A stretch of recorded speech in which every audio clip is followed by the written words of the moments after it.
Mau usia berapapun, mau 40, 50, 60, 70 tahun, Anda keluarkan zikir ini di pertengahan malam, mohon kepada Allah, maka digugurkan semua dosa-dosa yang pernah dilakukan di masa lalu yang buruk-buruk. Allah ganti sisa hidup Anda dengan lebih baik dibandingkan dengan yang sebelumnya.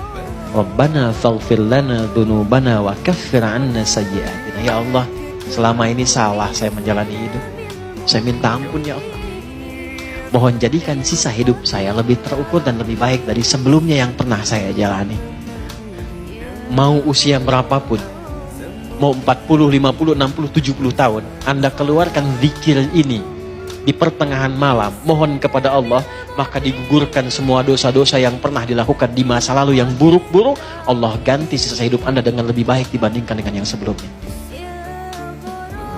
Dan sisa hidup Anda itulah yang akan dikenang oleh orang-orang saat Anda meninggalkan dunia ini. Kan banyak sahabat Nabi yang sepuh-sepuh masuk Islam lantas meninggal dunia. Tapi yang diingat oleh orang apa? Adalah sejarah hidupnya setelah masuk Islam yang puluhan tahun sebelum Islamnya nggak pernah dikenang. Yang dikenang itu yang baik-baiknya aja. Silahkan Anda cek, banyak sekali. Ya, misal mohon maaf, Abdullah bin Abi Umi Maktum saat masuk Islam kan sudah sepuh, matanya nggak bisa lihat.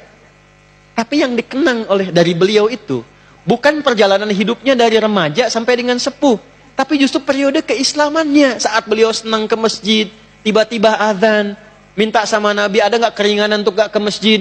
Kata Nabi, apakah engkau dengar suara azan? Ya, selama dengar azan tetap ke masjid. Maka sejak saat itu berangkat lebih awal ke masjid. Sampai azannya pun jadi 2 kali. Itulah sejarah azan 2 kali itu. Abdullah bin Abi Umi Maktum. Itu yang diviralkan sampai sekarang.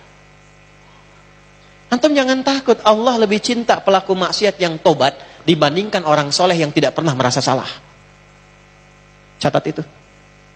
Allah lebih cinta pelaku maksiat yang gemar bertobat dibandingkan orang soleh yang tidak pernah merasa salah. Jadi kalau antum pernah berbuat maksiat, karena Anda manusia. Tapi karena Anda manusia, Anda tobat. Karena yang tidak tobat itu cuma setan. Setan salah, setan nggak tobat. Manusia salah, manusia tobat. Ketika Anda tobat, Allah cinta. Anda merasa soleh, tapi nggak pernah merasa salah. Allah malah nggak suka. Allah lebih mencintai pelaku maksiat yang gemar bertobat dibandingkan orang soleh yang tidak pernah merasa. Bikin status tuh.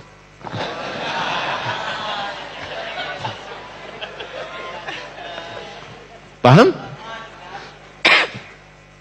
Baik. Saya langsung ke ayat 200-nya. Ya ayyuhalladzina amanu sabiru wasabiru warabitu wattaqullaha la'alakum tuflihun. Tapi membuat itu enggak mudah kata Allah, mesti sabar. Sabar. Bikin planning itu sabar.